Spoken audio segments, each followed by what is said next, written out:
नमस्कार। मिथुन राशि के लिए 7 से 14 जनवरी का ये हफ्ता एक बहुत ही खास संदेश लेकर आ रहा है। ये समय है विचारों की तेज गति का और आपके संवाद की शक्ति का। तो चलिए साथ मिलकर समझते हैं कि सितारे आपको किस ओर चलने का इशारा दे रहे हैं। देखिए, ये जो बात है ना, ग्रह दिशा दिखाते हैं पर चलना हमें ही है। इसे इस हफ्ते का अपना मूल मंत्र बना लीजिए।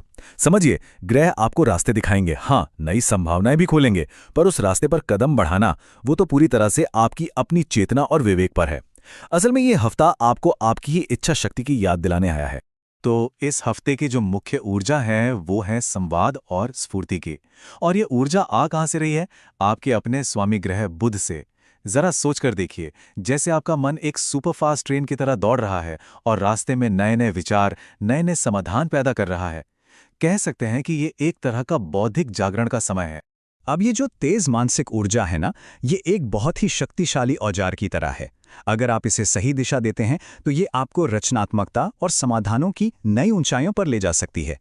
लेकिन अगर इसे कोई दिशा ना मिले तो यही ऊर्जा बेचैनी और मन के शोर में बदल सकती है। तो इसे दिशा कौन देगा? आपकी अपनी सजगता। चलिए सप्ताह की इस लय को थोड़ा समझते हैं, ये बहुत जरूरी है। देखिए, 7 से 9 जनवरी ये समय है सामाजिक होने का, नए विचारों को खुले दिल से अपनाने का। फिर 9 से 11 जनवरी ये वो समय है जब मन में सबसे ज्यादा स्पष्टता होगी, तो बड़े फैसले लेने के लिए ये एकदम सही वक्त है। और आखिर में 11 से 13 जनवरी हो सकता है भावनाएं थोड़ी ऊपर नीचे हों, तो बस धैर्य के साथ खुद को संभाले रखना है। याद रखिए, हर पड़ाव के संचालक आप ही हैं।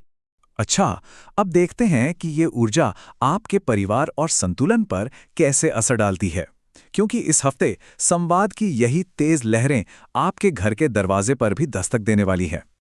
और यहाँ एक बहुत ही कोमल सा लेकिन गहरा सवाल उठता है कि जब मन में हजारों विचार दौड़ रहे हों, तो क्या हम अपनों को वक्त देना भूल जाते हैं? अक्सर ऐसा होता है ना, हम अपने ही ख्यालों में खोए रहते हैं। तो बस ये हफ्ता हमें यही याद दिला रहा है कि अपनी मानसिक रफ्तार और अपनों के साथ बिताए सुकून के पलों के बीच एक सुंदर सा संतुलन बनाना है। तो मौके क्या हैं? भाई बहनों से जुड़ाव और गहरा हो सकता है। माता पिता के अनुभव से कुछ बहुत कीमती सलाह मिल सकती है। छोटी यात्राओं की योजना भी बन सकती है। लेकिन हाँ, थोड़ी सजगता भी रखनी होगी। मन की ये जो तेजी है वो शायद टाइम मैनेजमेंट को लेकर थोड़ी बहुत बहस करवा दे। तो जब भी ऐसा लगे ना, बस एक काम करना है, प्रतिक्रिया देने से पहले सुनने का अभ्यास करें, क्योंकि प्रेम से भरे संवाद का असली राज सुनने में ही तो छिपा है। चलिए अब आते हैं रिश्तों और संवाद पर, यानी आपकी दोस्ती और सामाजिक जीवन पर। यहाँ भी संवाद की ऊर्जा ही सबसे आगे रहेगी। लेकिन एक बात है, यहाँ आपके शब्दों का चुनाव बहुत बहुत मायने रखने वाला है। देखिए, ये हफ्ता नए दोस्त बनाने और पुराने रिश्तों को और भी मजबूत करने का एक शानदार मौका लेकर आ रहा है। सामाजिक तौर पर सक्रिय रहने के लिए ये बेहतरीन समय है। आपका बात करने का अंदाज लोगों को अपनी तरफ खींचेगा। तो नए कनेक्शंस बनाने और पुराने दोस्तों के साथ कुछ मजेदार पल बिताने की पूरी पूरी संभावना है।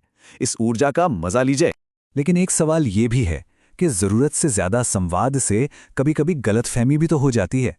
तो हम अपने शब्दों को चुनें कैसे?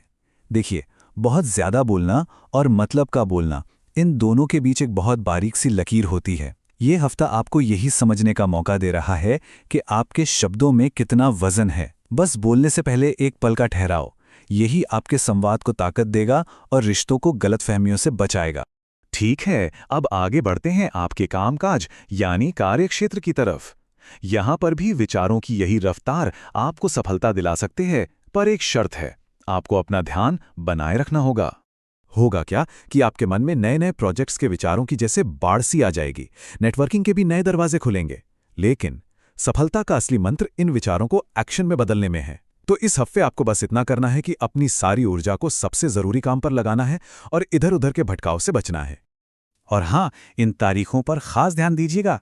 7 से 9 जनवरी ये आपके लिए एक सुनहरा मौका है। इस बीच अगर आप अपने नए विचार सामने रखते हैं या किसी प्रोजेक्ट को तेजी से खत्म करते हैं तो आपको तारीफ जरूर मिल सकती है। इस समय का पूरा पूरा फायदा उठाइएगा। अब बात करते हैं जीवन के दो सबसे अहम पहलुओं की, प्रेम और स्वास्थ्य। और इस हफ्ते इन दोनों की ही नींव आपके मन के संतुलन पर टिकी हुई है। तो प्रेम जीवन में क्या होगा? वहाँ संवाद रहेगा, एक चंचलता रहेगी, एक ताजगी महसूस होगी। लेकिन जहाँ तक स्वास्थ्य की बात है, वहां मन की बेचैनी शरीर पर असर डाल सकती है। इसलिए मानसिक शांति बनाए रखना सबसे ज्यादा जरूरी होगा। तो प्रेम के लिए सलाह यह है कि गहरी और ईमानदार बातचीत के लिए खुद को तैयार रखें। ये रिश्तों में एक नई जान डाल सकता है। और स्वास्थ्य के लिए कुछ बहुत ही आसान लेकिन असरदार कदम उठाने हैं, जैसे कि स्क्रीन टाइम थोड़ा कम करें, योग या ध्यान का अभ्यास करें, और सबसे ज़रूरी, शरीर को पूरी नींद और आराम दें।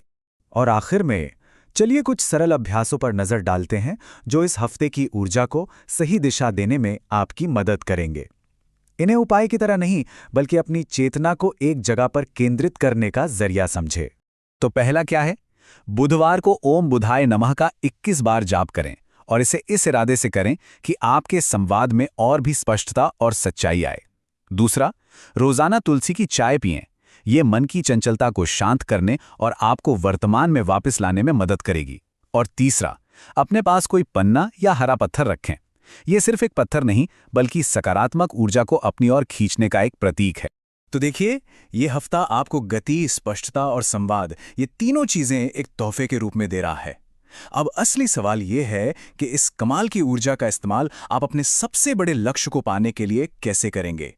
याद रखिए, चुनाव भी आपका है और शक्ति भी आपके हाथों में है।